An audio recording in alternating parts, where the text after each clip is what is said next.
It looks like maybe there's video games. Probably one of the most interesting parts of this build is the fact that it is just so colorful.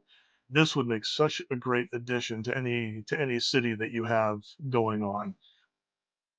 It would really go well with other Monkey Kid themes like the Megapolis City, and it would even fit in well with other Ninjago themes as well. So, if you're planning on having something like a Chinatown in your city, this would fit in so great. It's so colorful. It's so vibrant. I absolutely fell in love with this thing. When it comes to the minifigs, frankly, they're not that great. They're not that special.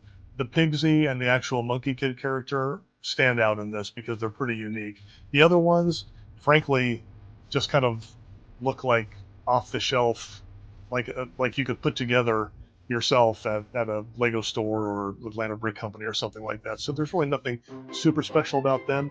But Pigsy and Monkey Kid stand out in this crowd of minifigs as really really good. Something that really sets this set apart are all the little extra things that are a part of it. For example, you've got the lobster there, you've got the dragon head, you've got the monkey face, you've got the panda face.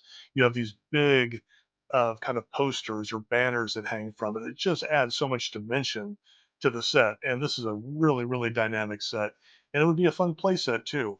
In order, put a couple of minifigs in the little train and it goes around. It is really, really cool.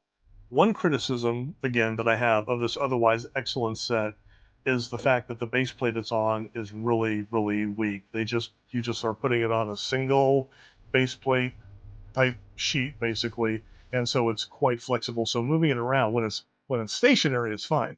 But when you're moving it around, you can feel things flex out a little bit. So our goal in the future is to put it on a mill's plate, double stack kind of a thing, give it a little more, give it a little more rigidity when we're moving it around, and add some plants and stuff like that around it. So just to make it a little bit better in the future. So that is the Monkey Kid City of Lanterns. Again, what a great set. And get your hands on it now.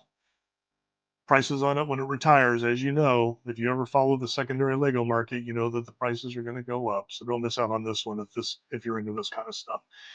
Thanks for joining in today. Please hit that subscribe button. Maybe hit like. Maybe even make a little comment like, "Hey, what a cool set! I love it."